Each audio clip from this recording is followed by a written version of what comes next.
अस्सलामुअलैकुम। बयान भी सुने मगर मुफ्ती हनीफ साहब जड़ा मांगरोल बयानात ऑफिशियल यूट्यूब चैनल को सब्सक्राइब करें और बेल आइकन यानी घंटी के बटन को भी दबा दे और हाँ, लाइक शेयर और कमेंट लाजमी कर दे। जज़ाकल्लाह। अल्हम्दुलिल्लाह नहमदुहु व नस्तईनुहु व नस्तगफिरुहु व नु'मिनु बिही व नतवक्कलु अलैहि व नऊज़ु बिल्लाहि मिन शुरूरि अनफुसिना व मिन सय्यिआति अमालिना। मन यहदिहिल्लाहु फला मुदिल्ल लहु व मन युद्लिलहु फला हादिय लहु व नशहदु अन ला इलाहा इल्लल्लाहु वहदहु ला शरीका लहु व नशहदु अन्न सय्यदना व नबिय्यना व सनदना व हबीबना व मौलाना मुहम्मदन अब्दुहु व रसूलुहु अरसलहु बिल हक़्क़ि बशीरन व नज़ीरा व दाइयन इलल्लाहि बिइज़्निहि व सिराजम मुनीरा व सल्लम तस्लीमन कसीरन कसीरा। क़ाल अल्लाहु तबारक व तआला फिल कलामिल मजीद वल फ़ुरक़ानिल हमीद। अऊज़ु बिल्लाहि मिनश शैतानिर रजीम। बिस्मिल्लाहिर रहमानिर रहीम। अल्हम्दुलिल्लाहि रब्बिल आलमीन। व क़ाल अल्लाहु तबारक व तआला तबारकल्लज़ी नज़्ज़लल फ़ुरक़ान अला अब्दिही लियकून लिल आलमीन नज़ीरा। व क़ाल अल्लाहु तबारक व तआला वलक़द ख़लक़नल इंसान व नअलमु मा तुवस्विसु बिही नफ्सुहु व नहनु अक़रबु इलैना मिन हब्लिल वरीद। इज़ यतलक़्क़ल मुतलक़्क़ियानि अनिल यमीनि व अनिश शिमालि क़ईद। मा यल्फ़िज़ु मिन क़ौलिन इल्ला लदैहि रक़ीबुन अतीद। अलक़िया फ़ी जहन्नम कुल्ल कफ़्फ़ारिन अनीद मन्नाइल लिल ख़ैरि मुअतदिन असीम अतुल्लिम बअद ज़ालिका ज़नीम। वक़ाल नबी सल्लल्लाहु अलैहि वसल्लम इज़ा मात इब्नु आदम इनक़ता अन्हु अमलुहु इल्ला मिन सलासिन इल्ला मिन सदक़तिन जारियह औ इल्मिन युंतफ़अु बिही औ वलदिन सालिहिन यदअू लहु। वक़ाल नबी सल्लल्लाहु अलैहि वसल्लम अद्दुनिया मलऊन मलऊनुन मा फ़ीहा इल्ला ज़िक्रुल्लाह व मा वाला आलिमुन औ मुतअल्लिमुन।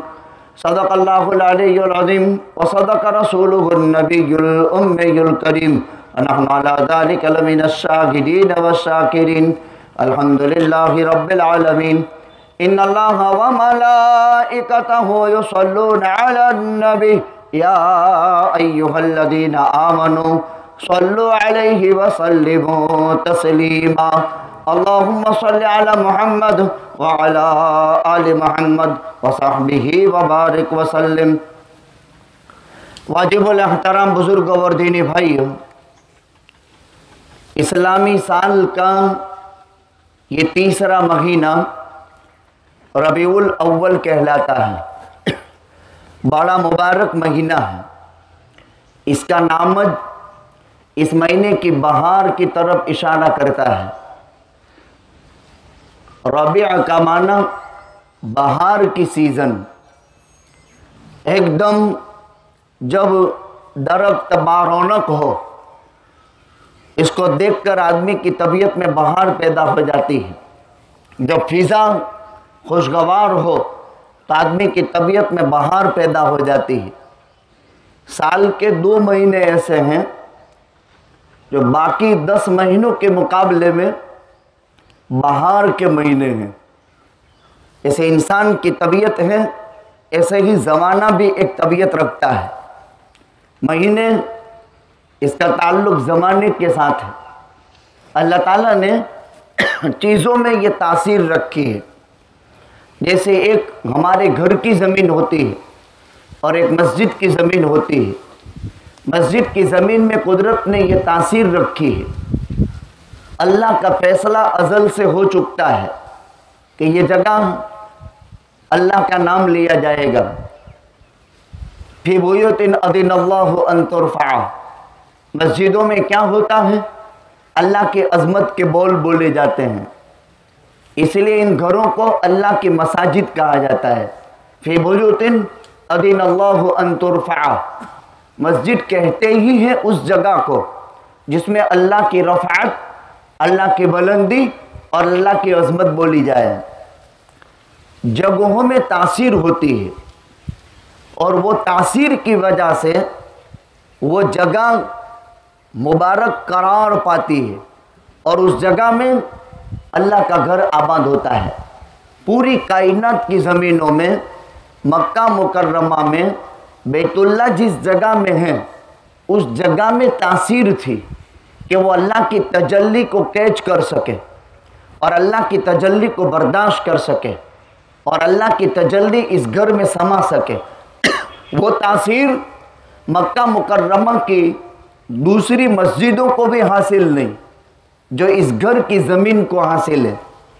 ठीक इसी तरह हमारे 8, 10, 4, 5 बच्चे हों, 2, 3 बच्चे हों, कोई एक हाफिज होता है। बात घर घर में होते हैं, बात खानदान खानदान में होते हैं, बात इलाकों में एक ही होता है। तो वो सीने में तासीर होती है। जो सीना अल्लाह के कलाम को अग़्ज़ कर सकता है। आप लाख कोशिश करें लेकिन तासीर खुदा की तरफ से है। ऐसे ही ज़मीनों में तासीर है। हमारी ज़मीनें कुछ उगाती है, यहाँ से दूसरी इलाके में चले जाओ वहाँ दूसरा उगता है। अब लाख कोशिश करो तो वो चीज़ यहाँ नहीं होती। भरूच की ज़मीन में मांडवी नहीं उगती है और यहाँ की ज़मीन में दाल नहीं पैदा होती है। तो कुछ ज़मीनों की तासीर है, ऐसे ही इंसानों में तासीर है। अब आप समझ गए मैं क्या कहना चाहता हूँ। खुदावंद कुद्दूस ने इंसान के सीने में तासीर बख्शी है और बता इसीलिए इंसान का कोई कमाल नहीं। कोई कितना ही हक में मेहनत करते करते आसमान के बुलंदी को छू जाए, उसकी ज़ाती कोई चीज़ नहीं। इसलिए इल्म किसी की ज़ाती दौलत नहीं, ये रब्बुल इज़्ज़त का फजल है। 2-5% की इज़्ज़त ये ज़ाती चीज़ नहीं है, अल्लाह का फजल है। अल्लाह ताला ने जो भी खुशगवार हालात दिए हैं इसमें इंसान की ज़ात का कोई दखल नहीं। और वो यूँ समझे कि मैं कर रहा हूँ, मेरी ज़ात से हो रहा है, वो बर्बादी का पहला दिन। क़ारून हज़रत मूसा अलैहिस्सलाम का रिश्तेदार था। इन्न क़ारून कान मिन क़ौमी मूसा, बनु इसराइल में से था ये। अच्छा, अल्लाह ने दिया वो भी मूसा की बरकत से दिया। तौरात के 8 या 11 या 15 बड़े बड़े माहिर जानकार थे। इनमें का एक ये भी था, इन्नमा ऊतीतुहु अला इल्मिन इंदी। बहुत बड़ा अल्लाह ताला ने तौरात का इल्म दिया था। ये 2 मादी और रूहानी नेमतें एक इंसान में जमा नहीं होती। या तो वो दीनी लाइन का पेशवा होता है या वो दुनियावी लाइन का पेशवा होता है। बहुत कम लोग ऐसे होते हैं जिनको दोनों लाइन की नेमतें दी जाए। अंबिया में भी सिर्फ दाऊद और सुलेमान हुए, नबूवत भी मिली, इसी के साथ साथ ज़बूर किताब भी मिली और इसी के साथ साथ सल्तनत और हुकूमत वो मिली जो 1.25 लाख अंबिया में से किसी को नहीं मिली।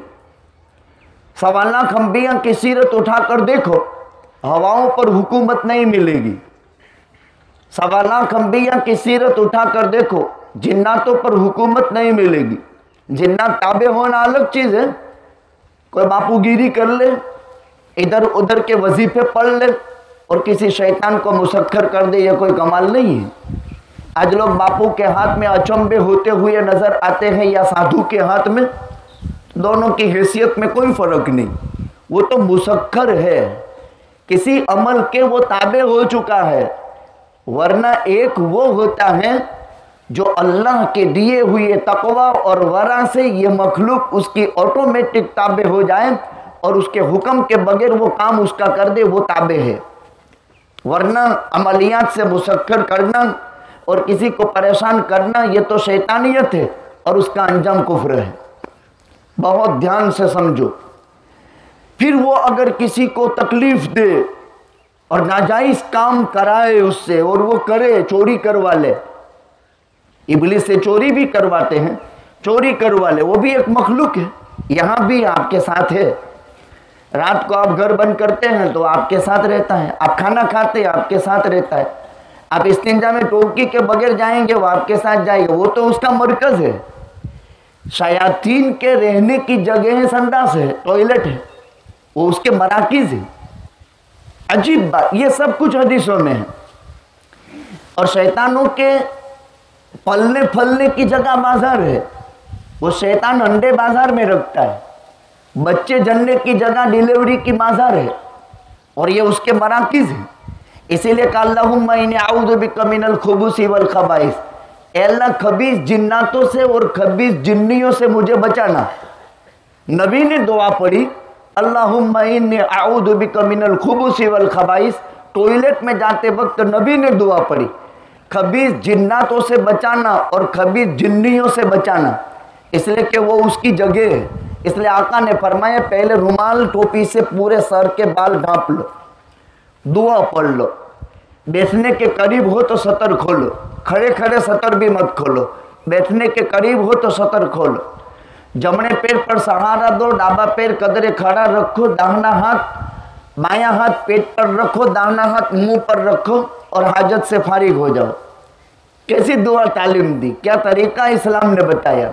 ये मजहब है, ये धर्म है, और धर्म कहा जाता है उन नीति नियमों को जिस पर आदमी जिंदगी गुजारता है। धर्म कोई झगड़े की चीज नहीं है, धर्म ज़ाब्ते का नाम है, धर्म उसूल का नाम है, धर्म उन कवानीन का नाम है जिस पर इंसान की जिंदगी, मौत, बरज़ख, आखिरत, इन तमाम मराहिल में, ये दुनिया की जिंदगी में चंद नीति नियम दिए गए हैं।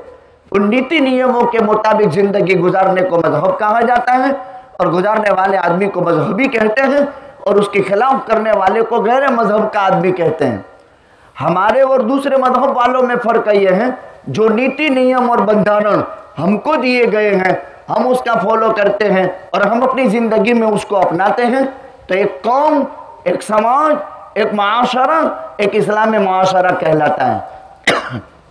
बात इस पर चली थी कि अल्लाह सुब्हानहू व तआला ने ज़मीनों में तासीर रखी, अल्लाह ने इंसानों में तासीर रखी, अल्लाह ताला ने कायनात के हर मखलूक में तासीर रखी।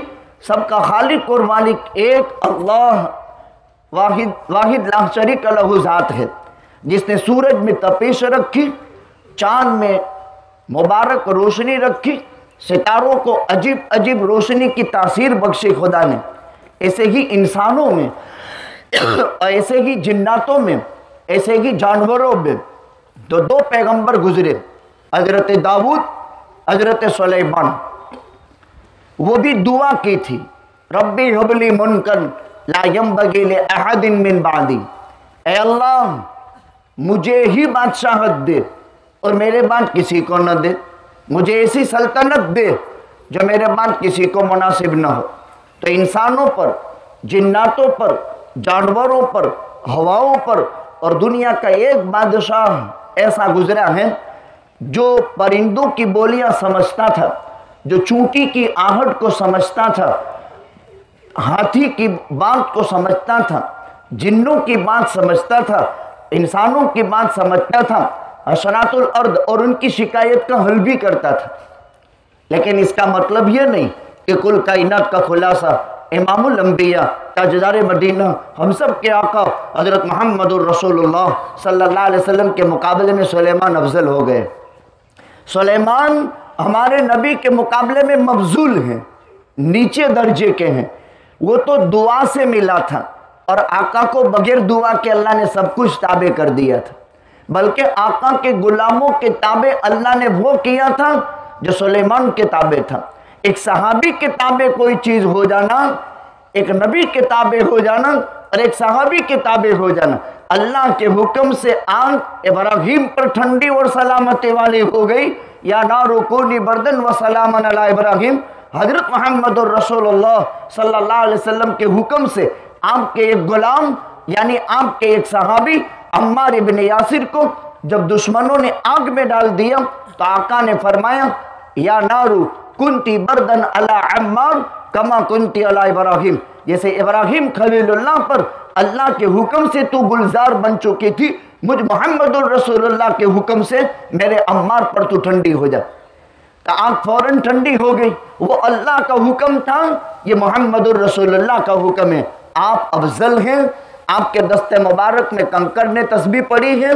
जानवरों ने मजालिम की शिकायत आका से की, आका ने उनके जुल्मों को ख़त्म किया, बल्कि आका की नबूवत की दावत जानवरों ने दी।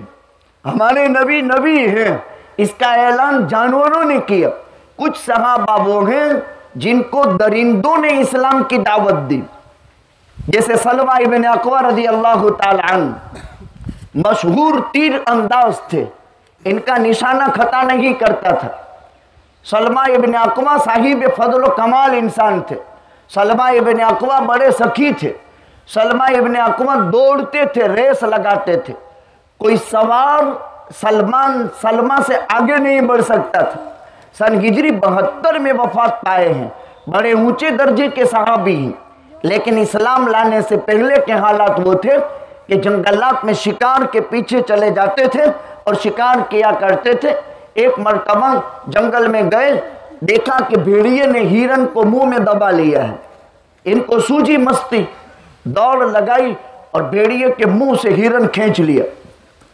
अब वो भेड़िए ने सलमा से बातें शुरू कर दी, वो अल्लाह के बंदे, तुझे मेरे शिकार से क्या वास्ता, तुझे क्या लेना देना मेरे शिकार से, ये तेरा माल भी नहीं है। अल्लाह ने मेरी खुराक बनाया है और अल्लाह ने मुझे दिया है, मैंने मेरी मेहनत से हासिल किया है, तेरा माल भी नहीं और तुझे इससे क्या लेना देना। तो तू मेरे खुराक और मेरी गिज़ा के दरमियान में हाइल हुआ, ये तेरे लिए मुनासिब नहीं। तेरा माल होता तो तू मेरे मुंह से छुड़ा लेता, मैंने कोई खयानत की होती तो बराबर था। रिज़्क़ुन रज़क़नी अल्लाहु ताला, ये अल्लाह की रोज़ी है जो मुझे मिली। तो हज़रत सलमा उसकी तरफ हैरत से देखने लगे। ओहो, भेड़िया होकर इंसानों जैसा बात कलाम करता है, भेड़िया होकर इंसानों जैसा कलाम करता है। ताज्जुब किया।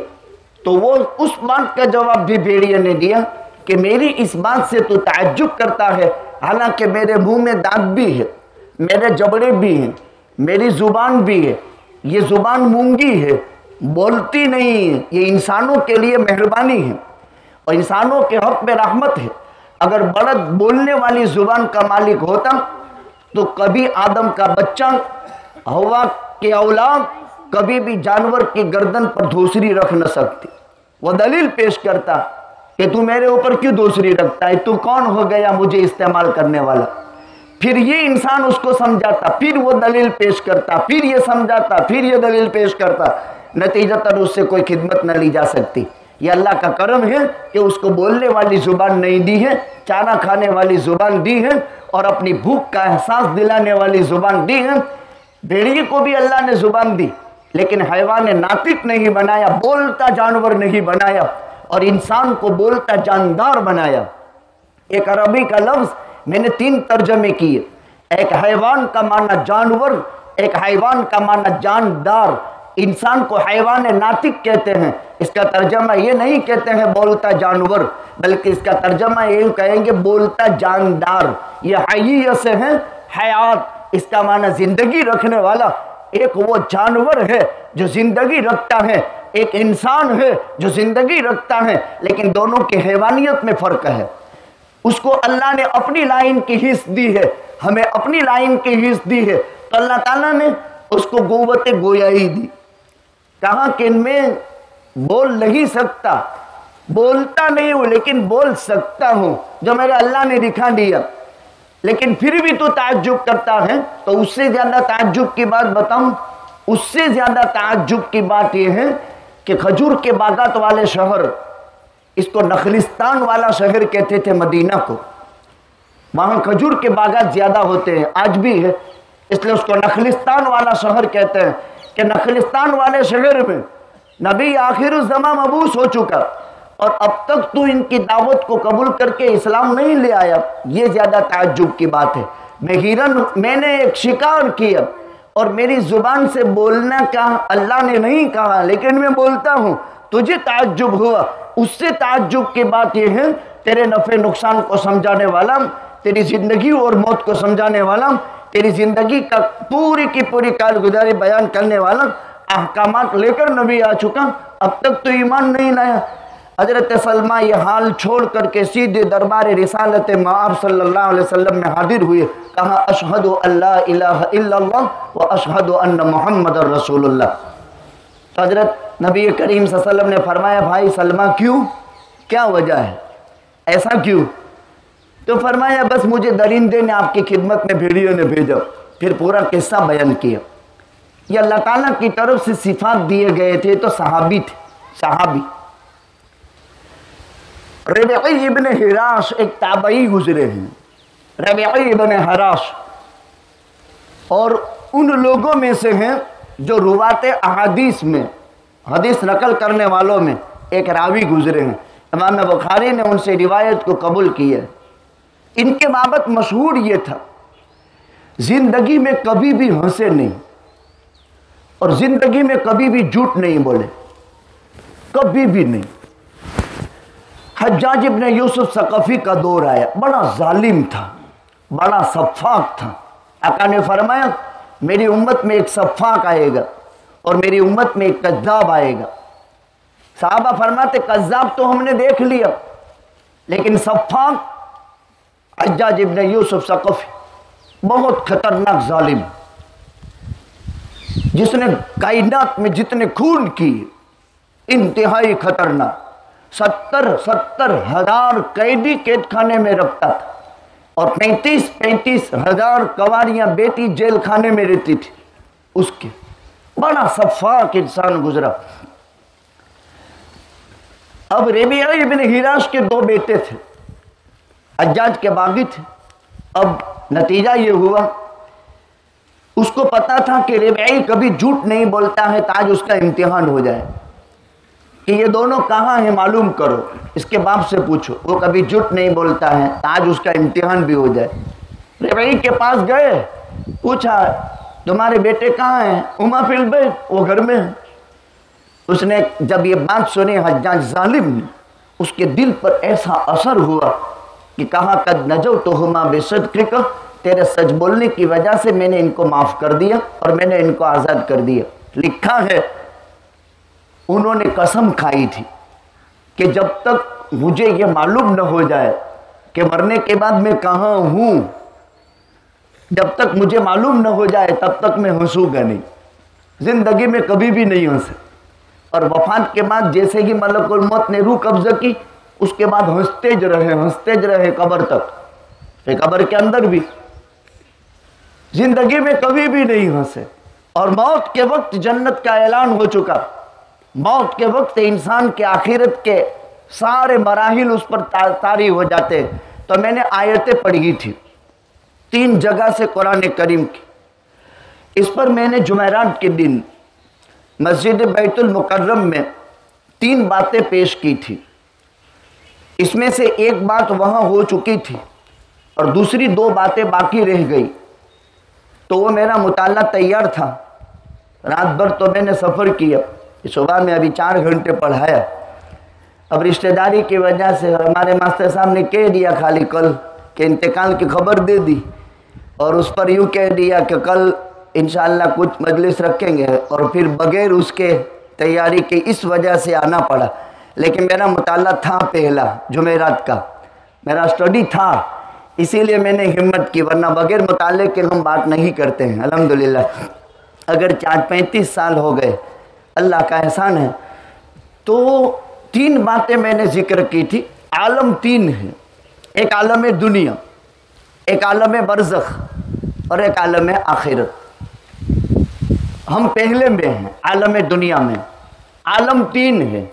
अल्लाह ने कुरान करीम में जगह जगह फरमाया, तबारकल्लज़ी नज़्ज़लल फ़ुरक़ान अला अब्दिही लियकून लिल आलमीन अल्हम्दुलिल्लाहि रब्बिल आलमीन। आलम 3 है, एक आलम दुनिया है, एक आलम आखिरत है और एक आलम बरज़ख है। हम लोग पहले में हैं। ये मरहूम दाऊद भाई दूसरे में चले गए, और अब तक जितने भी लोग दुनिया से दम तोड़ गए और आखिरत की तरफ सफ़र कर गए, वह बरज़ख की पहली मंजिल में है। तो पहला आलम आलम दुनिया है। मुख्तसर इस आलम दुनिया में इंसान पर 3 हालतें तारी होती। एक उसका बचपना है, एक उसकी जवानी है, एक इसका बुढ़ापा है। ज़रूरी नहीं कि बुढ़ापे तक हम पहुंच जाएं। मालिक की तकदीर ने जिस वक्त हमारी माँ के पेट में 4 महीने के बाद हमें जान डाली, उस वक्त अल्लाह ताला ने 4 चीज़ें लिख दी थी। जिंदगी और मौत, ये बहाना, ये सबब, ये टाइम, ये जगह रूह खींचने की मुकर्रर थी, वहीं पर रूह खींची गई। ये ईमान ज़रूरी है। टाइम भी लिखा हुआ, जगह भी लिखी हुई, उसके लिए बहाना भी मुतय्यन। इदा जा अजलुहा ला यस्ताखिरून साअतन वला यस्तक़दिमून। जब मौत आएगी, एक घड़ी, साअतुन अरबी का लफ्ज़ है, इसका एक तर्जमा सेकंड, इसका एक तर्जमा मिनट, इसका एक तर्जमा 60 मिनट का एक कलाक, इसका एक तर्जमा हाथ में पहनने की घड़ी। अरबी लैंग्वेज में बहुत ज़्यादा वुसाअत होती है। एक सेकंड को भी साअतुन कहते हैं, एक कलाक को भी अरबी में साअतुन कहते हैं, और हाथ में पहनने वाली घड़ी को अरबी में भी साअतुन कहते हैं। इसलिए कि वो घंटे और वक्त की तायीन करती है। साअतुन, कुरान क्या कहता है? इदा जा अजलुहा। अजल का माना वक्त मुकर्रर, और वक्त मुकर्रर सिर्फ मौत है। जब वक्त मुकर्रर आ जाएगा, एक घड़ी, एक सेकंड न आगे बढ़ सकेगा न पीछे हट सकेगा।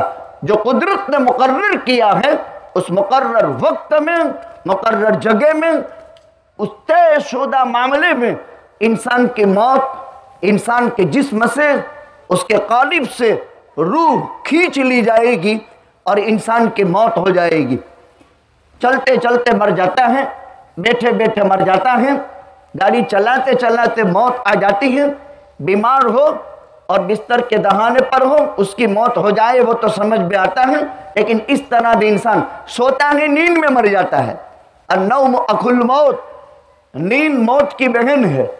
सोते सोते आदमी मर गया, सुबह में उठा ही नहीं, उठाने गए तो उसमें जान नहीं। इदा जा अजलुहा ला यस्ताखिरून साअतन वला यस्तक़दिमून। न आगे भी होगा न पीछे भी होगा। अल्लाह ने 15 शाबान से लेकर आइंदा 14 शाबान तक एक जिम्मेदारी दे दी है, और वो जिम्मेदारी पर, वक्त मुकर्रर पर उसकी रूह कब्जा करता है। और साल में जितनों की रूहें कब्जा होने वाली है, दिन में 5 मरतबा रोजाना मलकुल मौत उस पर नजर मार लेता है। एक दिन में 5 मरतबा साल भर में मरने वालों पर मलकुल मौत रोजाना नजर मार लेता है। अल्लाह ने उसको नजर कितनी दी है?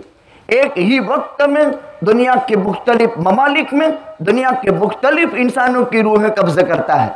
अच्छा, जानदारों की रूह कब्जा करता है जिसमें जान है, एक फरिश्ते ही का काम है। अल्लाह ने उसको कितनी बड़ी ताकत दी। इस फरिश्ते का पैदा करने वाला अल्लाह कितनी ताकत का मालिक होगा। साल भर की ड्यूटी अल्लाह ताला उसके हवाले करता है। जिंदगी भी अल्लाह के हाथ में है, मौत भी अल्लाह के हस्ते में है, और जिंदगी और मौत के फैसले भी अल्लाह की तरफ से हैं। इसमें इंसानों का कोई दखल नहीं। करने डरने वाली जात अल्लाह ही की है। इसलिए कोई डरावे तो किसी के डराव दबाव में आने वाली कौम हम नहीं हैं, बल्कि जिंदगी का मालिक जो है वही जिंदगी के खत्म पर मुसल्लत है। उसके अलावा कोई जिंदगी खत्म नहीं कर सकता, कोई जिंदगी बर्बाद नहीं कर सकता। यह हमारा ईमान है। बचपन में या तो जवानी में या बुढ़ापे में। अच्छा, 15 साल तक शरीयत का कोई हुक्म इसको लागू नहीं पड़ेगा अगर यह लड़का है। 12 साल तक शरीयत का कोई हुक्म इस पर मुतवज्जे नहीं अगर वो लड़की है। लेकिन मतलब ये नहीं कि बचपने में दीन न सिखाया जाए। फरमाया आका ने, मुरु औलादकुम बिस्सलाति वहुम अबनाउ सबईन। बच्चे 7 साल के हो जाए नमाज पढ़ने का कहो। वदरिबू अलैहिम इदा बलगु 10 सिनीन। 10 साल के हो जाए तो नमाज न पढ़ने पर मारो। यह मतलब नहीं कि 15 साल तक चलने देंगे, बल्कि 7वें साल से उसकी तरबियत शुरू हो जाएगी। 1 से 7 साल तक बच्चों को खेलने कूदने दो। 5वें साल में उसको बालवाड़ी में मत भेजो। ये 7 साल उसके खेलने कूदने के हैं और भविष्य में कभी भी ये 7 साल वापस आने वाले नहीं। इन 7 सालों में वो मासूम है और वो माँ बाप के लिए बहुत बड़ी रहमत और नेमत है। इसीलिए आजकल हो गया कि 5वें साल में बालवाड़ी तलाश करते हैं और पीछे कमर पर इतना बड़ा दफ्तर लगा दिया कि 7 साल का बच्चा उसका बोझ उठा नहीं सकता है। 5 साल का बच्चा खेलने दो, तफरी करने दो, मज़े उड़ा लेने दो, इसलिए कि 7 साल जिंदगी के वो मज़े के हैं जिसमें पड़ा पड़ा बिस्तर पर माँ लुकमे बना करके उसको मुंह में खिलाएगी और जिंदगी में ये कभी मौका मैसर होने वाला नहीं। इस्लाम ने तरबियत के अजीब नीति नियम बांधे हैं, ये अजीब तांतड़े हैं जो बंधा गए हैं, लेकिन इसका नॉलेज बहुत ज़रूरी है। अब आमतौर पर 5 साल में स्कूल के हवाले कर दिए, अब बच्चे की जो खेलने कूदने की उम्र थी वो ज़ाये हो गई। अच्छा, इसका इफेक्ट भी जिस्म पर पड़ता है। मैं आपको साइंस समझाऊं, इंसान के जिस्म में 2 ताकतें हैं जो इंसान का जिस्म चलाते। एक जिगर है, जिगर इंतहाई शफ़ाफ खून बनाता है। आज तक साइंस ने ऐसा कोई मशीन नहीं पैदा किया जो जिगर जैसा साफ खून कर दे, और वो बारीक रगों को पहुंचाता है। उन रगों को, आंख की रग को खून पहुंचाने वाला जिगर है।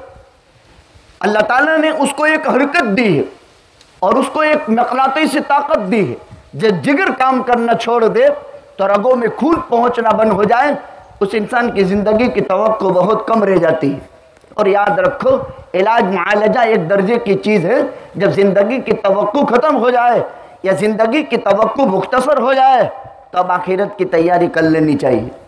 उसके बाद भी और ज़्यादा जिए, और ज़्यादा जिए, और ज़्यादा जिए, लेकिन ऐसा कि आखिरत के भी कुछ फिक्र अपने दामनगीर हो जाए तो बेहतर है। ये जिगर अंदर में खून को साइकिल करने का रोज़ाना काम करता है और कुदरत ने अजीब आला बनाया है और वह इंसान की बारीक बारीक रगों में शफ़ाफ खून पहुंचाता है। अगर जिगर फासिद हो जाए तो इंसान की बारीक रगों में वो शफ़ाफ खून न पहुंचे और ज़रा कचरा आ गया तो उसका वाल लीक हो जाए और ये बैठ जाए, फ़ौरन ख़त्म हो जाए। और कुदरत अपना निज़ाम कर रहा है। अच्छा, ये फासिद ग़िज़ा से, सही ग़िज़ा से सही खून बना, फिर फासिद फजलात को अल्लाह ताला पाखाना के रास्ते से निकालता है, सड़ाता है, गलाता है। कुदरत का एक अजीब निज़ाम 6 फीट की डिबिया में खुदा ने समोया है। अगर इंसान इस पर गौर व फिक्र करे और इस पर सोचे तो अजीब अजीब खुदा की कुदरत समझ में आएगी। 14 साल 15 साल तक कोई हुक्म तकलीफ ही नहीं, लेकिन बच्चा है तो कम से कम उसकी तरबियत करो ताकि 15वें साल पर खुद ब खुद ये तैयार हो जाए। नमाज का हुक्म दो, इबादत, मामलात, माशरत, अखलाकियत की प्रैक्टिकल तालीम दो। सैयदना गौसुल आदम शेख अब्दुल कादिर जिलानी, महबूब सुबहानी, पिरानी पीर, बड़े पीर साहब रहमतुल्लाह अलैह 15 साल की उम्र में तमाम उलूम ज़ाहिरा से फारिग हो गए थे। 15 बरस का बच्चा अभी उम्र बालिग हुआ और तमाम उलूम ज़ाहिरा से फारिग हो गए। उलूम ज़ाहिरा का मतलब यह है कुरान, अहादीस, इजमा, कयास और जितने ज़ाहिरी उलूम हैं इन तमाम उलूम से फारिग हो गए। फिर 25 साल जंगलात के वनवास में रहे, 40 साल के उम्र तक स्टूडेंट रहे। 40 साल के अरसाए दराज में हासिल होने वाला इनका इल्म, और लोगों ने क्या हैसियत दे दी उनको। जब 25 साल जंगलात का वनवास जिस शख्स ने किया हो, इनकी ज़िंदगी कैसी होगी। इसीलिए अज़मत पैदा होती है, इसीलिए मोहब्बत पैदा होती है, इसीलिए ताबेदारी के जज्बात पैदा होते हैं। एक बहुत बलीग ज़िंदगी 40 साल तक यह मर्द मुजाहिद अल्लाह के पैगम्बर सल्लल्लाहु अलैहि वसल्लम का इल्म हासिल करता रहा।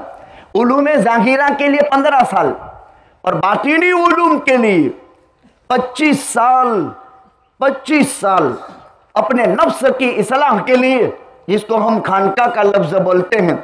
वो खाने पीने की जगह नहीं है, वो मुजाहदों की जगह है, वो फाके झेलने की जगह है, वह मुरगन ग़िज़ाओं को लात मार देने की जगह है, वह ऐश और इसरत के नक्शे ख़त्म कर देने वाली चीज़ है। जहाँ इंसान के जिस्म की हड्डियाँ गलती है, गोश्त नहीं, जहाँ इंसान के जिस्म की हड्डियाँ पिघलती है, उस जगह को खानका कहते हैं, जिसमें 25 साल गुजारे और जंगलात के वनवास किए, और जंगलात के वनवास के बाद 40 साल जब पूरे हो गए तब हुक्म हुआ कि अब ये काम करो, यानी इल्म लोगों तक पहुंचाने की मेहनत करो। तो 15 साल तक मुकल्लफ नहीं है, लिखा नहीं जाएगा। फिर 15 साल के बाद शरीयत के अहकाम इस पर लागू पड़ते हैं। बेटी पर 12 साल के बाद शरीयत के अहकाम के मुकल्लफ बनती है। बेटी जल्दी जवान हो जाती है, बेटे से 3 साल पहले उम्र के एतबार से। ये तो उम्र के एतबार, इस पर मैंने तफसीली बात जिक्र कर दी थी। ये आलम दुनिया। आज जो मुझे 2 आलम की बात करनी है वो आलम बरज़ख, पहली मंजिल। बरज़ख किसे कहते हैं? मौत से आलम बरज़ख शुरू हो जाता है। जब इंसान से जान निकाल ली, आलम बरज़ख, चाहे उसको कब्र दे तब भी बरज़ख में है। ये गैर मुस्लिम अहबाब में उसको जला देते हैं, ये भी बरज़ख में है। कोई पानी में डुबो दिया, यानी पानी में छोड़ दिया, दरियाई सफ़र है, किनारे तक पहुंचना मुमकिन नहीं है। लाश को 20-25 दिन तक ठहरा नहीं सकते हैं कश्ती में, न ताबूत है कि जिसमें डाल दें, न उसके पास बर्फ है कि जिसका निज़ाम करे। अब हुक्म यह है दरिया में छोड़ दो, नमाज पढ़ लो, दरिया में छोड़ दो, दरिया उसके लिए कब्रिस्तान है। जो मरा चाहे उसको कब्र दी, जो मरा चाहे उसको जला दिया, जो मरा चाहे उसको पानी में छोड़ दिया, और अल्लाह की कुदरत काम करेगी। कभी वो किसी मछली के पेट में कब्र बन जाएगी उसकी, कभी किसी जानवर के पेट में उसकी कब्र बन जाएगी, या किसी का खुराक खुदा ने मुकद्दर किया है तो वो हो जाएगा, जो अल्लाह का फैसला है। यहां से बरज़ख शुरू होता है। कब्र दे दी तो 40 कदम दफनाने के बाद फरिश्ते आकर सवाल जवाब कर लेते हैं। फिर जैसा मरा वैसा हाल इस पर खुलता है। बरज़ख व बैनहुमा बरज़खुन ला यबग़यान, सूरह रहमान में है। मीठे और पानी के 2 दरिया के दरमियान में खुदाई रोक है। अल्लाह अपनी कुदरत से मीठे को पानी खारे में नहीं जाने देता। 2 दरिया का संगम दुनिया में कई जगह पर है। कुरान करीम की सूरह कहफ में मजमाउल बहरैन के अंदर अइम्मा तफसीर ने 15 कौल नकल किए हैं, 15 बातें। 2 दरिया का संगम, इधर मीठा इधर खारा। मैं बच्चों को तफसीर पढ़ाते पढ़ाते कहता हूँ कि हमारे मांगरोल में भी मजमाउल बहरैन है, तो बच्चे सोचने पर एकदम चौकन्ने हो जाते कि मांगरोल में 2 दरिया का संगम कहाँ है। मैंने कहा बेवकूफ़, देखते नहीं हो, जब बारिश आती है तो नदी का पानी नोड़ी नदी का जाता कहाँ है? दरिया में। तो ज़रा वहाँ नज़ारा देखना कुदरत का कि थोड़ी दूर तक डोड़ पानी मीठा भी और खारा पानी दोनों चलते हैं। वो इससे अलग, ये इससे अलग। दुनिया में 15 मकामात ऐसे हैं जहाँ मजमाउल बहरैन होता है। 15 कौल है मजमाउल बहरैन के। तो इसमें अल्लाह अपनी कुदरत से इस पानी के सयाल ताकत को, इस पानी की सयाल ताकत से रोक लेता है। ये पानी इसमें दाखिल नहीं हो सकता, ये पानी इसमें दाखिल नहीं हो सकता। वो करने वाली ज़ात अल्लाह की है। कुदरत का करिश्मा खुदा दुनिया में दिखा रहा है कि मैं ही करने धरने वाला हूँ। बरज़ख, आड़ में रहने वाला। हमारी नज़र से कब्र ओझल है। कब्र में क्या हो रहा है? अगर कोई कब्र खोल भी दे तो वो मनाजिर देख नहीं सकता है जो अल्लाह ने उसके ऊपर तारी किए हैं। एक कुदरत ने इसको गैब में रखा है। बरज़ख, मौत पर दूसरे आलम का आगाज हो जाता है, दूसरा आलम शुरू हो जाता है, और दूसरे आलम में इतनी मोहलत आदमी को दे दी जाती है जिसमें सवाल जवाब हो जाए। मर रब्बुक मन नबियुक मा दीनुक, सवाल जवाब हो गए। इसमें मर रब्बुक मन नबियुक, नबी करीम सल्लल्लाहु अलैहि वसल्लम के बाबत सवाल जवाब में आपकी इस मय्यत की कब्र से मदीना मुनव्वरा में रोज़े रसूल तक की जगह को खुदा चीर देता है, जगह कर देता है, और बिल्कुल ऐन रसूलुल्लाह सल्लल्लाहु अलैहि वसल्लम के रोज़े मुबारक से आपकी हयअत करीमा इसको कब्र में बैठे बैठे नजर आती है। और उसको यूं उंगली से इशारा करके फरिश्ता पुत अवतारिफ हादा, अवतारिफ हादा, इस जात को तू पहचानता है? ये जात कौन है? अगर वो मोहम्मदी मरा है सल्लल्लाहु अलैहि वसल्लम, तो कहता है हादा नबीयुना जाअना बिल बय्यिनाति फसद्दक़नाहु, ये तो हमारे नबी जी हैं, वो कुरान लेकर आए थे, हमने कुरान को एक्सेप्ट कर लिया था और कुरान ही के मुताबिक ज़िंदगी गुजारी थी।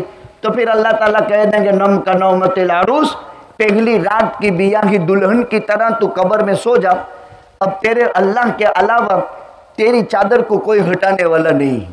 जैसे पहली रात की बियाही दुल्हन को घुम्मट में उसकी चूंदड़ी में बांध करके एक कपड़ा होता है जिससे उसको रवाना किया जाता है ससुराल, मैके वाले अपना हक अदा कर देते हैं, तो उसके शोहर के अलावा किसी के सामने वो मुंह नहीं खोलती, न सास के सामने, न ननद के सामने, किसी के सामने भी नहीं।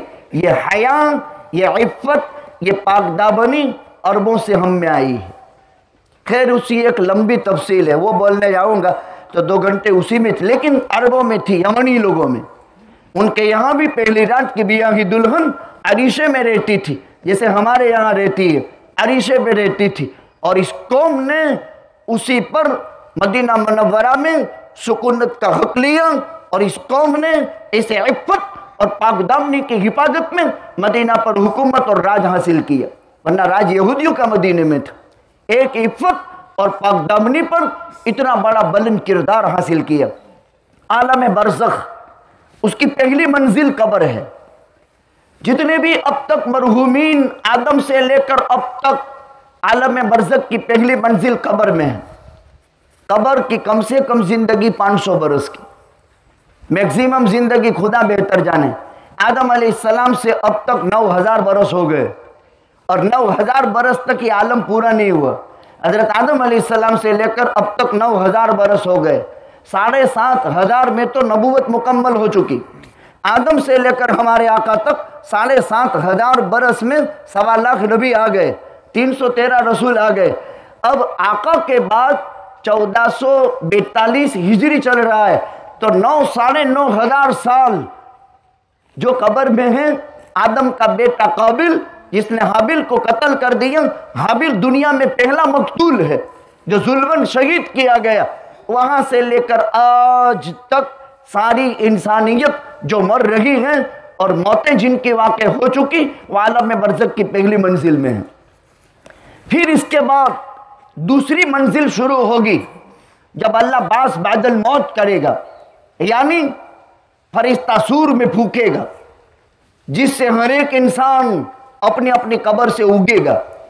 जिसको जला दिया वो भी उगेगा, जिसको कब्र दे दिया गया वो भी उगेगा। जरादुन मुंतशिर, जैसे दाना जमीन में डालते ही उगता है, उगेगा। और जिसको दरिया में डाल दिया या किसी जानवर के पेट में समो गया वो भी निकलेगा, वहां से वो भी आएगा।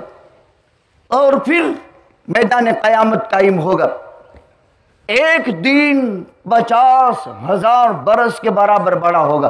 50 अल्फ सनतिन मिम्मा तउद्दून, क़यामत का एक दिन 50,000 बरस के बराबर बड़ा होगा। इसको हम आखिरत, बाद में आने वाला आलम, हमारा ईमान है। हमारे गैर मुस्लिम भाइयों का ईमान इस पर नहीं है। तो हम तो गैब को भी मानते हैं, हम तो उसको भी मानते हैं जो हमें नजर नहीं आता है, इसलिए कि हमारे नबी जी ने उसकी ऐसी खबर दी है कि देखा हुआ अनदेखा हो सकता है, लेकिन नबी की खबर अनदेखी नहीं हो सकती। इस पर हमारा ईमान है। ये पहली मंजिल कब्र, दूसरी मंजिल मैदान क़यामत, जहां का एक दिन कुरान में 50,000 बरस के बराबर। और पूरी कायनात एक वहशतनाक हाल में, एक वहशतनाक जगह में, सूरज सवा नेज़े पर, जमीन तांबे की, अल्लाह का जलाल अपनी शान का, लिमनिल मुल्कुल यौम लिल्लाहिल वाहिदिल क़ह्हार, बहुत बहुत बहुत गुस्से में आने वाले अल्लाह की उस वक्त सल्तनत और हुकूमत। वो कहेगा आज कौन बादशाह है, कौन जवाब दे? कोई जवाब नहीं। अल्लाह खुद कहेंगे अनल मलिक अइनल मुलूक, मैं ही बादशाह हूँ, कहाँ है राज करने वाले? आज वो दिन इंतहाई सख्त होगा, हैबतनाक होगा। आका अल्लाह के अर्श के नीचे सजदे में होंगे। फिर अल्लाह ताला से दरखास्त करेंगे जरा हिसाब शुरू हो जाए। ये सिफारिश होगी, आका की 9 सिफारिशें होगी। ये सिफारिश हिसाब के शुरू करने की, जन्नत जहन्नम का भी मसला आया नहीं है। अल्लाह इतना करम कर दो, जरा हिसाब किताब तो शुरू कर दो। हालांकि इंसान जब मरता है ना, कब्र दे दिया गया, 40 कदम दूर हम चले गए, पूरी जिंदगी इसका हिसाब नामा अमल तैयार करके गले का हार बना देते हैं अल्लाह ताला। पूरा कैलकुलेट हो गया, कब्र में आ गया सब। ये हर एक के साथ पेश हुआ, हमारे साथ होने वाला है, उसकी तैयारी करनी है। पूरा रिजल्ट पूरा का पूरा तैयार। बस ये जिस दिन खड़ा होगा, पैगंबर सिफारिश करेंगे कब शुरू कर दो, तो अल्लाह यूं कह देंगे, इक़रा किताबक कफ़ा बिनफ़्सिकल यौमा अलैका हसीबा।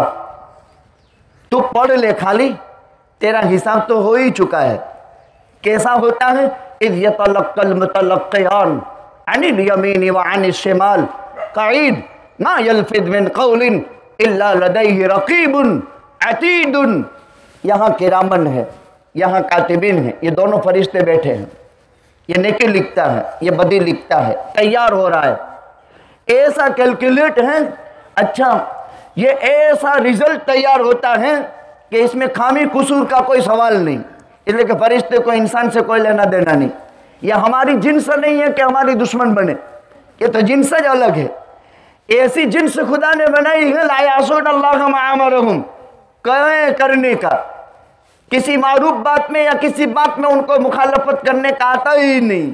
वो तो नूर से बनी हुई मखलूक है, न नर है न नारी है, न देव है न देवता है, बल्कि वो अल्लाह की मखलूक है। अल्लाह ने उनको काम दे दिया है। तो सारा का सारा जैसे कब्र में पहुंच गए, कब्र में पहुंचते ही सारा का सारा हिसाब किताब उसके गले का हार बना देंगे। अब जब नबी ने फरमाया कि अल्लाह जरा हिसाब किताब शुरू कर दो, आका की सिफारिश अल्लाह कबूल करेंगे और आका की सिफारिश पर हिसाब किताब शुरू होगा। इसको कहा जाता है पहले नंबर की शफाअत। ये मुसलमानों के हक में भी होगी, ये गैर मुस्लिम भाइयों के हक में भी होगी, ये क्रिश्चियन के हक में भी होगी, ये यहूदी के हक में भी होगी। इसलिए कि हमारा नबी कुल आलम का नबी है, इंसानों का भी, जिन्नातों का भी, इंसानों में मुसलमानों का भी और हिंदुओं का भी, पूरे आलम के हक में आप नबी हैं। लियकून लिल आलमीन नज़ीरा, कुल आलम के हक में और कुल आलम के मखलूक़ात के हक में हमारा नबी नबी है। इसलिए आका की नबूवत आलमगीर है, सबके हक में आका नबी है। जितना हमारा है इतना इन लोगों का भी है। अलबत्ता इतना है कि इन हजरात ने एक्सेप्ट नहीं किया, यानी कबूल नहीं किया। हमने कबूल कर लिया है, इसलिए हम इसको मानते हैं। ये हजरात को कबूल करने का इंतज़ार है। अल्लाह वो असबाब पैदा करेगा कि ये कबूल करेंगे या फिर खुदा की कुदरत काम करेगी। खैर, फिर इसके बाद पुल सिरात बिछाया जाएगा जहन्नम के ऊपर। 15,000 बरस का ये रास्ता, टाइम खत्म होने का नाम नहीं। वो 50,000 बरस, ये 15,000। ये आलम आना है, आना है, आना है। इस पर ईमान को मुसलमान कहते हैं, मोमिन कहते हैं। इसको न मानने वाले को अल्लाह का बागी और गैर काफिर कहते हैं। ये हमने माना है। कुरान इससे बड़ा है। 1000 आयतों में कुरान में बास बादल मौत को समझाया। 15,000। अच्छा, पुल कैसा खुदा बनाएंगे जहन्नम के ऊपर? वो कैसा पुल होगा? पहले लोग समझ नहीं सकते थे कि बड़ी पानी पर भी पुल बनता होगा। अब तो दरिया के अंदर भी इंसान रास्ता बना लेता है। रात को दरिया है। दुनिया में कई ममालिक ऐसे हैं जहां पर रात को दरिया है और दिन में शहर है। हमने अपने आंखों से वो मनाजिर देखे हैं कि रात को दरिया है और सुबह में पूरे शहर आबाद है। इस तरह इलेक्ट्रॉनिक सिस्टम है कि सुबह में पुल बिछ जाता है, शहर है, और रात को पुल हट जाता है, जहाज चलते हैं, तो रात को दरिया है। अच्छा, पूरी की पूरी करोड़, हाँ करोड़, खरब, हाँ खरब जो है डॉलरों की होटलें बनी हुई है, और वो रात में दरिया हो जाता है और दिन में शहर हो जाता है। जब एक इंसान का हाथ जो नाकिसुल अकल है, एक इंसान का हाथ जिस पर मौत तारी होनी है, एक इंसान का हाथ जिसकी नॉलेज मुख्तसर है, वो ये कर सकता है, तो अल्लाह रब्बुल इज़्ज़त क्या करेगा।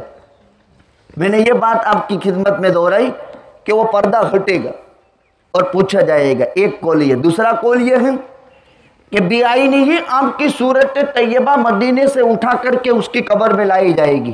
क्या मतलब? जैसा जैसा मरने वाले का ताल्लुक नबी से, इस तरह उसके साथ इकराम होगा। किसी बड़े आदमी के पास आदमी खुद जाता है और छोटे आदमी के पास आदमी पैगाम भेज देता है। जैसे हम कोई प्रोग्राम करते हैं खुशी का, तो बड़ों के पास खुद पर्चा लेकर जाते हैं दावत लेकर, और छोटों के पास आदमी भेज देते हैं या उससे फ़ोन से कहला देते हैं। लेकिन एक अजमत दिल में होती है तो आदमी रूबरू जाता है और रूबरू जाकर के उसको दावत पेश करता है। एक तरीका है। बेआईनी ही वो इकराम कब्र में भी होगा कि जो आम दर्जे के लोग हैं उनके साथ आम दर्जे का सुलूक, और जो एकदम दर्जे का अकरब होगा उसके साथ सूरत तैयबा उसकी कब्र में पेश की जाएगी। और उसकी कब्र की रोशनी का क्या आलम होगा, उसकी कब्र की खुशबू का क्या आलम होगा, और उस मरने वाले का इकराम किस ऊंचे दर्जे का होगा। फिर पूछा जाएगा। किताबुल जनाइज में बुखारी शरीफ के अंदर ये रिवायत मौजूद है। तो दूसरे आलम में कब्र, मैदान क़यामत, हशर नशर, अब पुल सिरात, ये जहन्नम पर बिछाया गया। 15,000, 5,000 ऊपर चढ़ने का, 5,000 बीच का, 5,000 उतरने का, या 1500 बरस का रास्ता है। 500 चढ़ान, 500 बराबर और 500 उतरने का, 15,000 बरस का रास्ता। कब्र में पाक हो गया, मैदान महशर में पाक हो गया। अब बिजली की तरह पुल सिरात पर से गुजर जाएगा, आंख की पल झपकने के बराबर में गुजर जाएगा। 15,000 बरस का रास्ता पल झपकने से पहले वो गुजर जाएगा। बोली ऐसा कभी हो सकता है? तो दुनिया में हुआ भी है, दुनिया में ऐसा हुआ भी है। हजरत सुलेमान अलैहिस्सलाम, उनके करीब के अंदर सबा कौम थी जहां एक औरत हुकूमत करती थी, और हजरत सुलेमान अलैहिस्सलाम ने उनको दावत तौहीद दी थी, और वो इनका अर्श अपने पास लाना चाहते थे। तो जिन्नातों पर हुकूमत हजरत सुलेमान की थी। तो हजरत सुलेमान ने जिन्नातों को हुक्म दिया कि मैंने इनको दावत तौहीद दी है, वो आएंगे मेरे पास, वो निकल चुके हैं।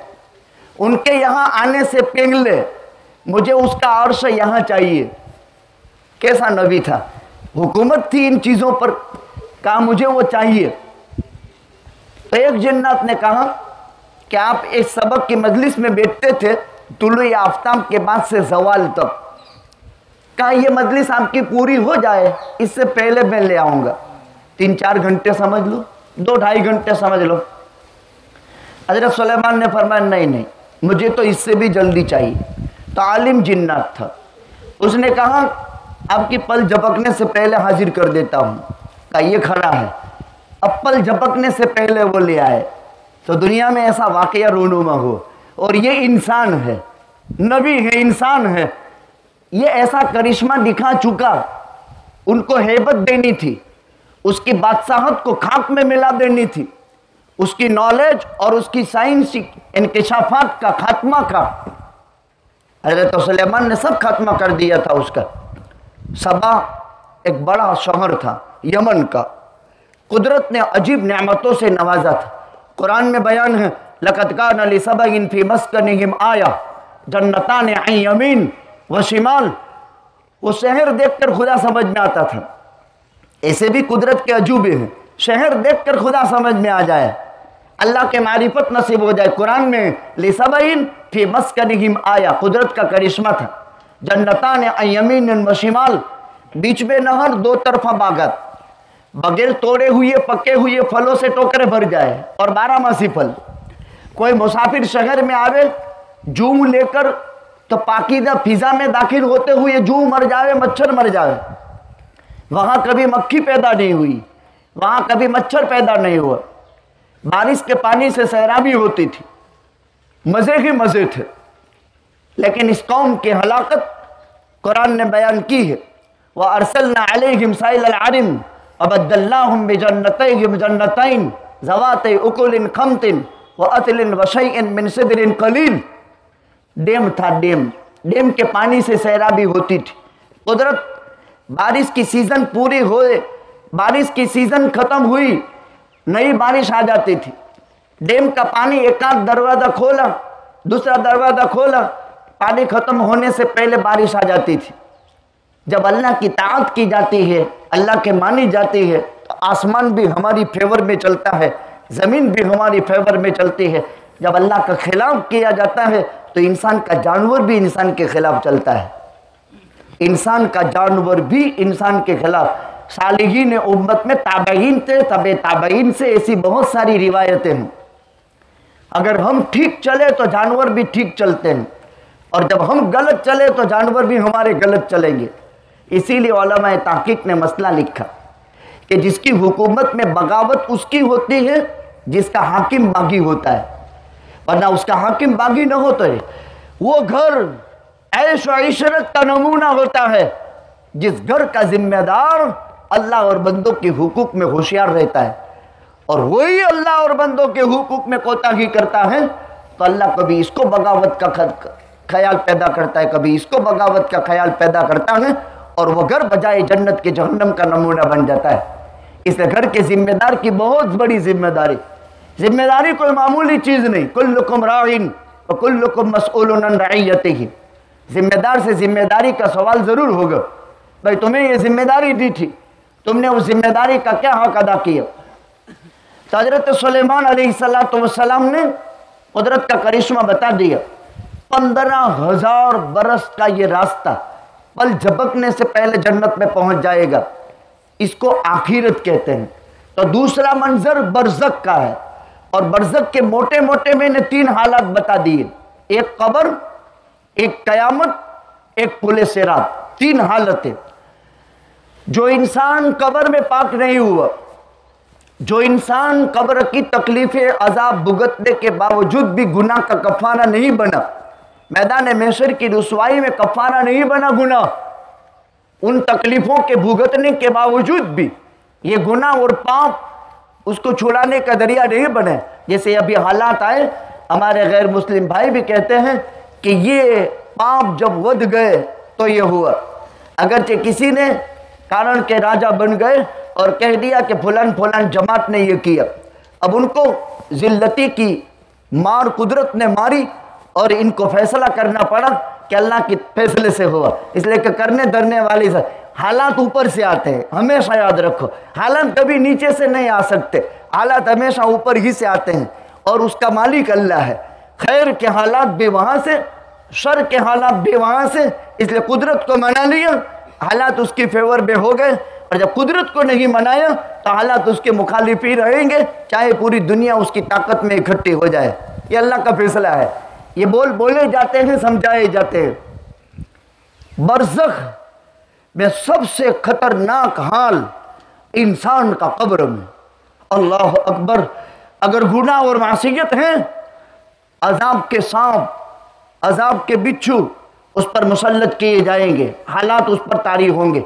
जहन्नम की तरफ से खिड़की खुली हुई है, और ये इंसानों की आंखों से ओझल रखा है खुदा ने, और इसकी हदीसों में और कुरान में पेशिन गोइयाँ दी गई।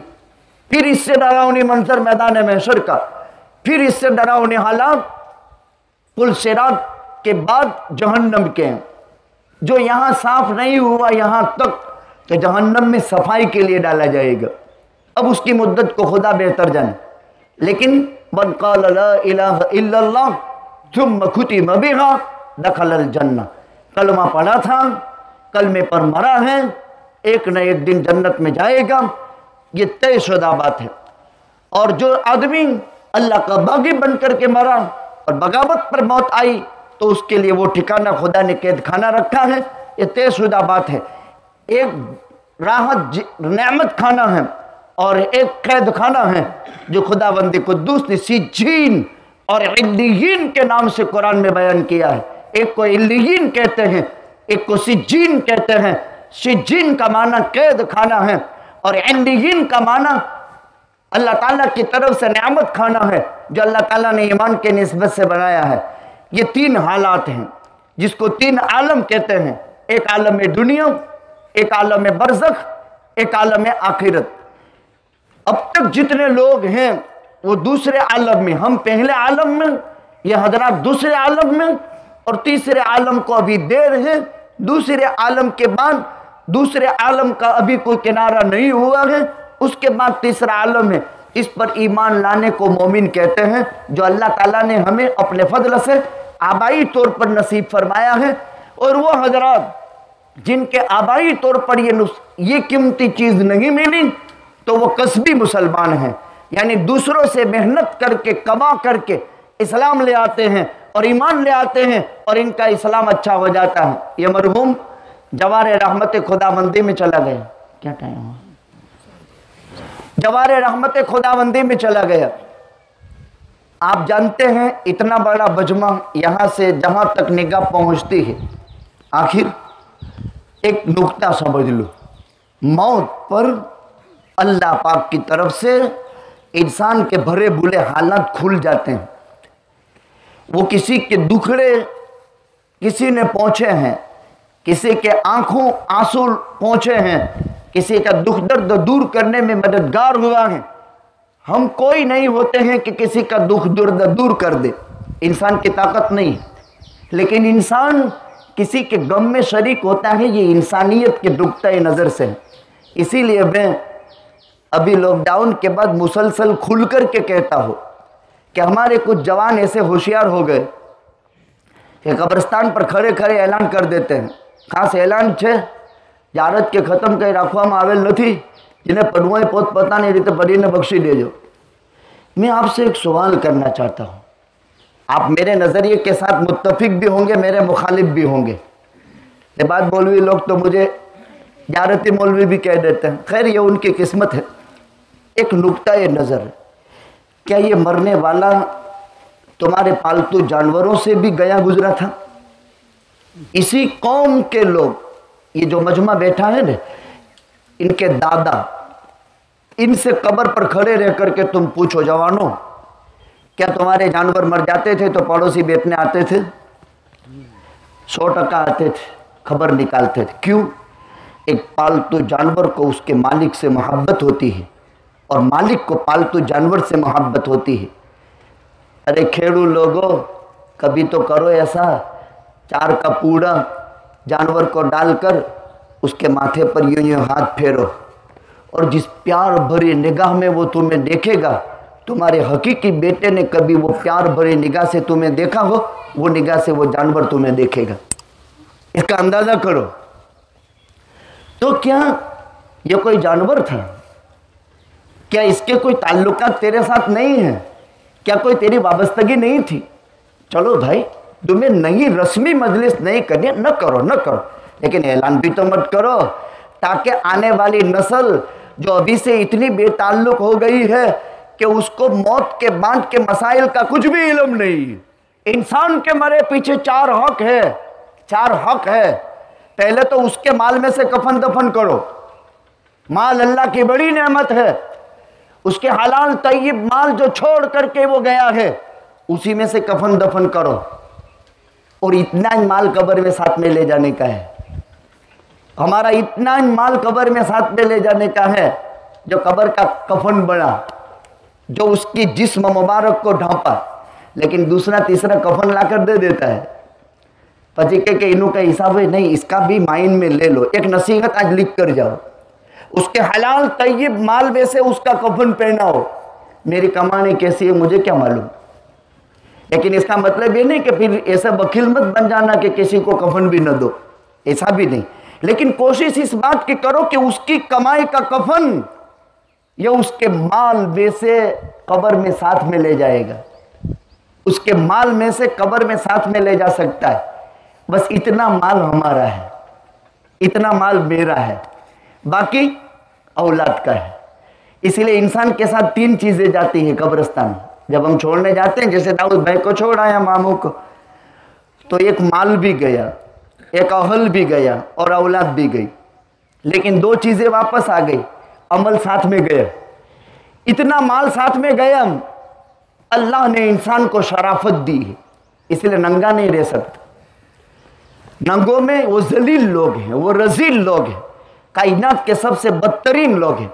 अल्लाह ने जिसमें इंसानी को शराफत दी है, इसलिए जिसमें इंसानी में मर्द 3 कपड़ों से ढांका जाता है, औरत 5 कपड़ों से ढांकी जाती है। भाई औरत और मर्द 3 कपड़ों से ढांक देती, क्या हर्ज था? एक कपड़ा भी ढांक देते। मुसाब इब्न उमैर, अल्लाह के नबी की सूरत जैसी सूरत थी एक सहाबी की, मुसाब इब्न उमैर, बहुत खूबसूरत, नाज़ो नखरों में पलने वाला सहाबी।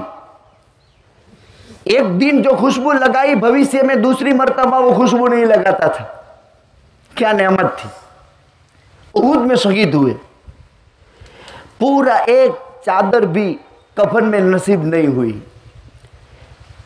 जब सर ढांकते थे तो पैर खुले रह जाते थे, जब पैर ढांकते थे तो सर खुल जाता था।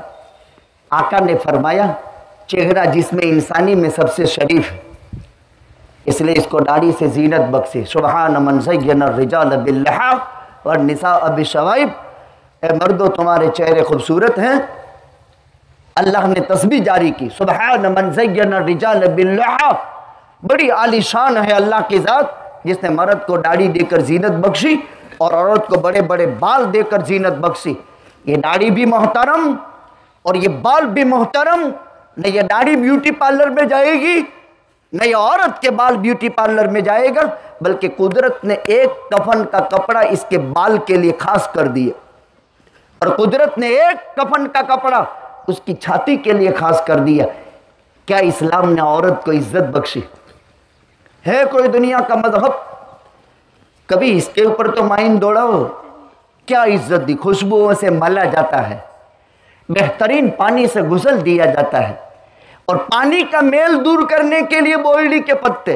अरे इसमें झगड़े लड़ाई होती है, बोलड़ी ना बनता तो जोइन जोइन जोइन। पहले साबुन की इजाद नहीं हुई थी और पानी में मेल होता है। હવે फिल्टर આવી ગયું તો સમજમાં આવું ને પાણીમાં કેટલો કચરો છે।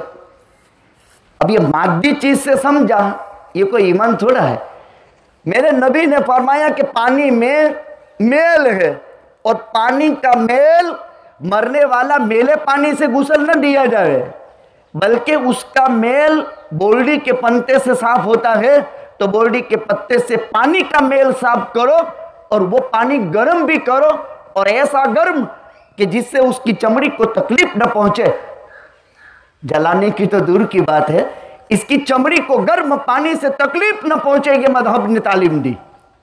हो सकता है कोई मजहब इससे बेहतर, तो उसकी मौत के बाद उसे मालूम नहीं, और इसके हाथ में दस्ताने हो, ताकि मौत के बाद इन हाथों से कोई शहवत न पैदा हो। खैर, उसकी हिकमत में इल्मी क्या बयान करूं, शायद आप उसको अख्ज़ कर सके न कर सके। मैयत का गुस्ल देने वाला कैसा हो? पहले मुल्ला होते थे, मुल्ला। तो मुल्ला का माना माहिर तजर्बाकार। इस्लामी सल्तनत में नवाब एक कैटेगरी के लोगों को नक्की करते थे। ये मुल्ला कोई कौम नहीं है।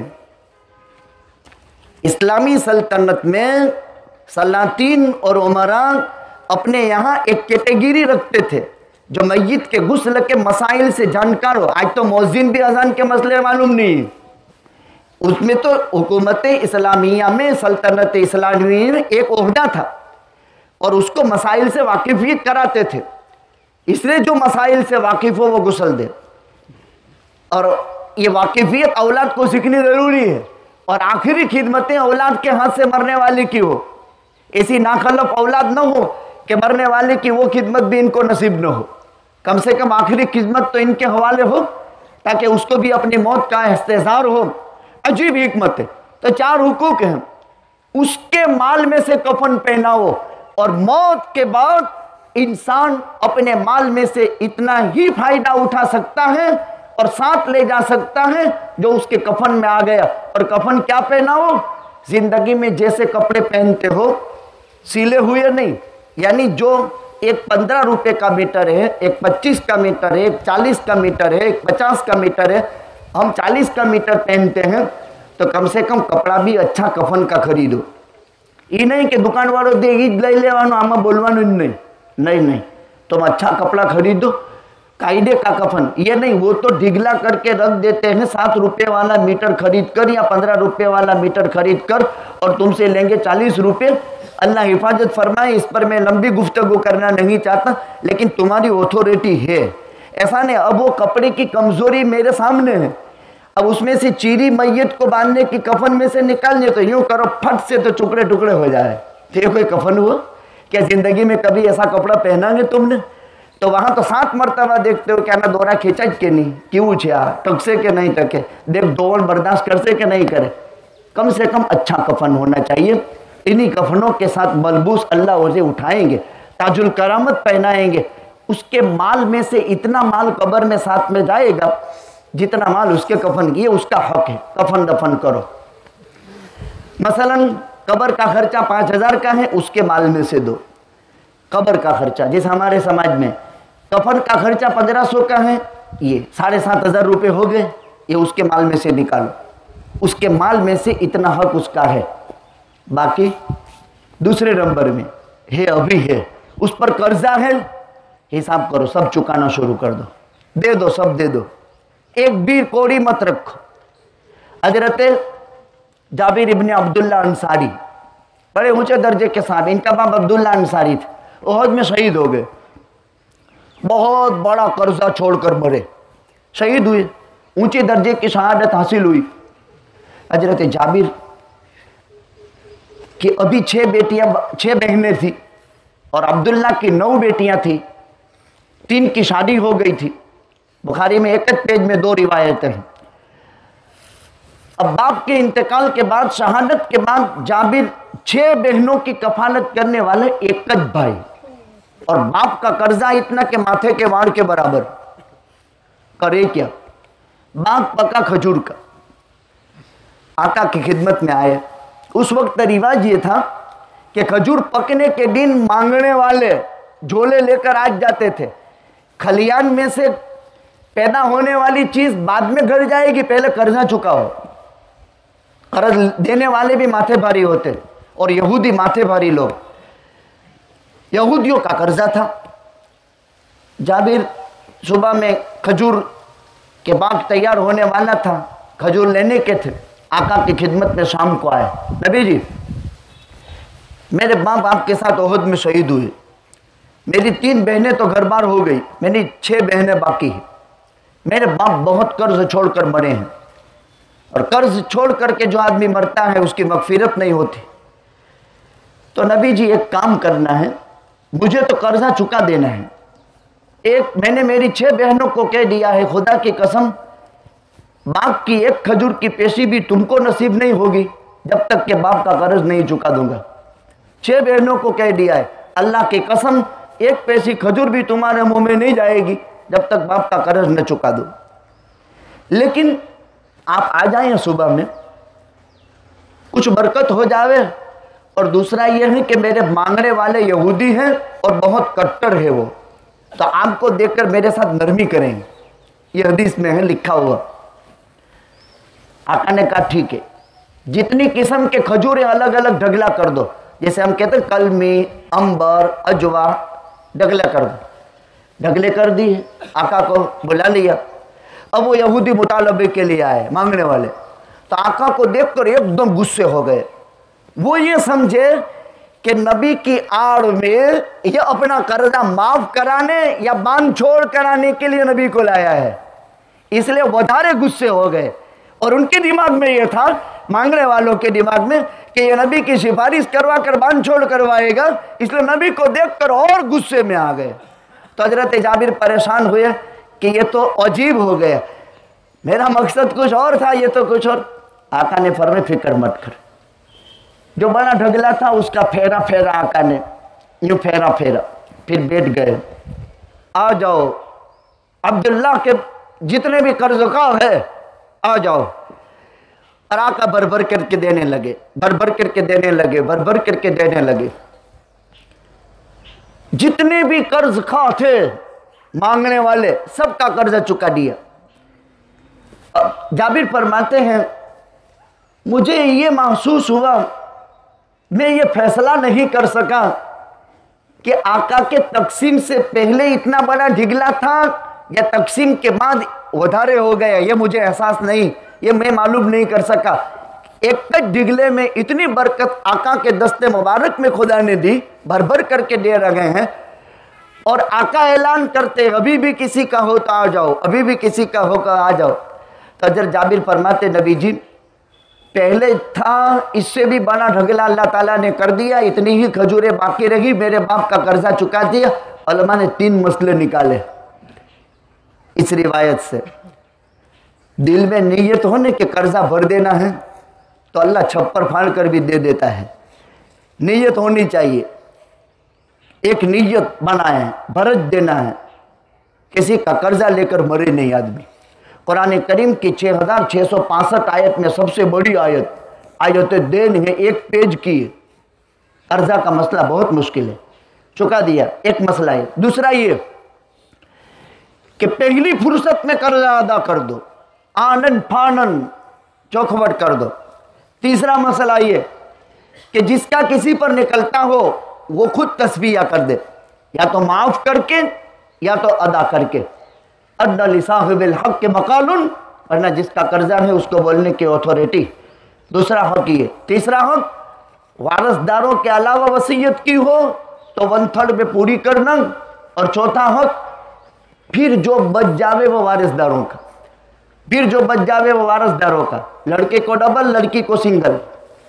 अब दूसरे मजहब वाले कहते हैं कि इस्लाम के अंदर जुल्म किया लड़की पर, कि उसको तो एक माल का हिस्सा दिया, इसको 2 लाख नहीं, इसको 1 लाख। जिंदगी में बाप देता तो 2-2 लाख दे देता। अब मरने के बाद दिकरो दिकरी समान एक नारा है, दिकरो दिकरी समान। और ये समान तो हुआ नहीं, इसको 2 बीघा दे दिया, इसको तो 1 बीघा दे दिया। एक तो दिकरी सासरे भी चली गई, और इसका नुकसान कितना हुआ। इस्लाम में कितना जुल्म है। जालिमों, इस्लाम में इंसाफ है।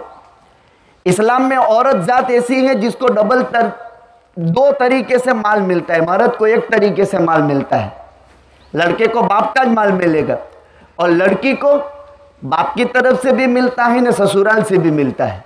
शौहर के छोड़े हुए माल में से भी हिस्सा मिलता है, और बाप के माल में से भी हिस्सा मिलता है। तो 2 तरफ से माल आया ना, दिकरो दिकरी समान थे गयु के नहीं। इसको 1 तरफ से माल मिला, इसको दोनों तरफ से माल मिला, तो दोनों जानिब से उसके पास माल आता है। लिहाजा नॉलेज की ज़रूरत है, स्टडी की ज़रूरत है, इस्लाम को समझने की ज़रूरत है। दुखों में काम आने वाला, किसी के दवाखाने को अपने पर ले लेने वाला, खानदान का हो या खानदान के बाहर का भी हो। खोटे माने दाऊद भाई ने कह दी तो चलता, एक ज़िंदगी गुजारी। अपने लिए इंसान हर एक जीता है, दूसरों के दुख दर्द में इंसान काम आ जाए, ऐसे इंसान बहुत कम होते हैं। खैर ज़िंदगी के सिफात होते हैं, अल्लाह हर एक को नहीं देता है कि किसी किसी को इनायत होते हैं जो दूसरों के लिए अपनी ज़िंदगी वक्फ कर देते हैं। कोई न कोई नेकी इंसान के लिए उसको कामयाब बनाने के लिए काम आ जाती है, उसका काम बनाने के लिए। 5 औलाद छोड़ करके जवार रहमत खुदाबंदी में गया, हालात में ज़िंदगी गुजारी। अब मौत पर सारी चीज़ें ख़त्म, आखिरत के आने वाले मनाजिल। गुजारिश ये है कि हर एक इंसान अपने अपने एतबार से मरहूमिन के लिए इसाले सवाब करे। मैंने वो बात बाकी छोड़ी थी कि ये ऐलान नहीं होना चाहिए। हाँ, रस्मी मजलिस आपको नहीं करनी है तो कोई बात नहीं, चुपचाप हो जाओ, लेकिन मरने वाले से बेताल्लुकी न बरतो। हाँ, मैं इमाम मस्जिद से कहता हूँ, आलमा से भी, तुम्हारी मस्जिद का ये मुसल्ली था ना, नमाजी, अब वो उसकी कोई सफ में जगह थी जहाँ वो नमाज पढ़ा करता था। अब वो सफ में से वो चला गया, वो खाली हो गई, इसकी ये जगह खाली हो गई। तू इमाम इन मुक्तदियों का था, अब वो तेरा मुक्तदी चला गया, तो क्या तेरा इतना भी फ़र्ज़ नहीं बनता कि तू किसी फ़र्ज़ नमाज के बाद कम से कम, जिसमें दुआ होती है असर में और फजर में, लोगों से कह दो भाई 1 मरतबा दुरूद, 3 मरतबा कुल वल्लाह, 1 मरतबा दुरूद पढ़कर हमारे इस नमाजी भाई के लिए मगफिरत की दुआ कर लो। ये इमाम का फ़र्ज़ है, इतना तो करना चाहिए। आप कहेंगे औरतें कहाँ मस्जिद में आती है? तो जमात में जाते हो तो मस्जिदों की रोटियां घर में आती है, कहाँ से आती है? खाना आता है वो कौन बना कर देता है? इसमें औरत का हिस्सा नहीं है, तो वो हमारी सपोर्टर थी। ये उजले उजले कपड़े पहनकर हम बाहर निकल जाते हैं, तो क्या इसके पीछे औरत का कोई हाथ नहीं है? मर्द ने औरत को हैसियत ही नहीं दी, उसके हुकूक, ये हुकूक की मालिका है। मर्द का मनसब उस वक्त तक बाकी रहेगा जब तक कि वो हुकूक में मजबूत होगा, याद रखना। और जब हुकूक में कोताही की है तो उसके ओहदे के चिथड़े निकल जाएंगे, जैसे आज निकल रहे हैं। जहां औरत पर जुल्म शुरू हुआ, इंसानियत में मर्दों की इज्जतों के चिथड़े उड़ेंगे, और मर्द अपनी इज्जत को छुपाने के लिए उसको घर में भी जगह नहीं मिलेगी। ये बद्दुआ नहीं है, ये देखे हुए हालात हैं। जिस माशरे में औरत पर जुल्म है, उनके मर्द जालिमों के शिकार हो जाएंगे। इसीलिए ये हुकूक की मालिका है और ये मनसब का मालिक है। मरने वाले की खबरगिरी किया करो, इस्लाम में है जो अल्लाह आखिरत के दिन पर ईमान रखता हो, मरने वाले पर 3 दिन शोक मनाओ, और औरत 4 महीने 10 दिन शोक मनाए। रस्मी मजलिस अलग चीज है और मरने वाले के हुकूक की पासदारी अलग चीज है। बेताल्लुकी न बरतो, हुकूक की रवादारी रखो। हुकूक की रवादारी रखने वाला इंसान मोहतरम होता है। अल्लाह ताला करवट करवट मगफिरत फरमाए। जितनी बातें सिफात की करे कम है, अपने साथ वो लेकर चले जाते हैं। कोशिश ये की जाती है कि वो लेकर चला गया बाकी रहने चाहिए सिफात, इसलिए औलाद को सिखाओ। ये ज़कात के देने में एक मसला ये है कि जरा बाप दे तो बेटों के हाथ में भी कहें, देखो बेटा तेरे हाथ से दे दे, ताकि ये भी देने वाला बने। सखावत करता है, खाना देता है फकीर को, तो कहता है बेटा तू तेरे हाथ से दे दे, ताकि ये कल को बखील न बन जाए। इसे सखावत, पहले लोग क्या करते थे, 7 हाथ फेरी ने पानी देता था, वो खाना सखावत देते थे। तो लोग क्या है आजकल के कि इसके हाथ में नहीं, इसके हाथ में फेर फेर कर देने की क्या जरूरत। वो बुढ़े लोग उसको सखावत सिखाते थे ना। आज का जवान कहता है कि आ कहीं गोरी आबू कहीं करा तो आ कहीं रस्म की भी, वो रस्म नहीं थी, वो सिखाते थे कि ये लेने वाला हाथ न बने, ये भी देने वाला हाथ बने। इस्लाम में लेने वाला हाथ मबगूज है, देने वाला हाथ बेहतर है, तो उसको देना सिखाते थे। और ये तरबियत का खामोश अंदाज था, चुपचाप तरबियत। और आज तरबियत के लिए सारी स्कूलें खुली है, तरबियत के अलग स्कूल, तालीम के अलग स्कूल, और पहले वही घर के वडील सब तरबियत कर जाते थे, और इतने खामोशी से कि किसी को पता भी न चले। अल्लाह सुब्हानहू व तआला करवट करवट मगफिरत फरमाए। 1 मरतबा दुरूद शरीफ, 3 मरतबा कुल हुवल्लाहु, आखिर में 1 मरतबा दुरूद शरीफ पढ़ो। नियत ये करो, आलम के जितने भी लोग अल्लाह की रहमत में चले गए, सबके लिए मैं ये वजीफ़ा बख्शता हूँ। इंशाअल्लाह आपका वजीफ़ा पूरा होते ही सबकी कब्र में 1-1 कुरान पहुँच जाएगा। वजीफ़ा पढ़ लो।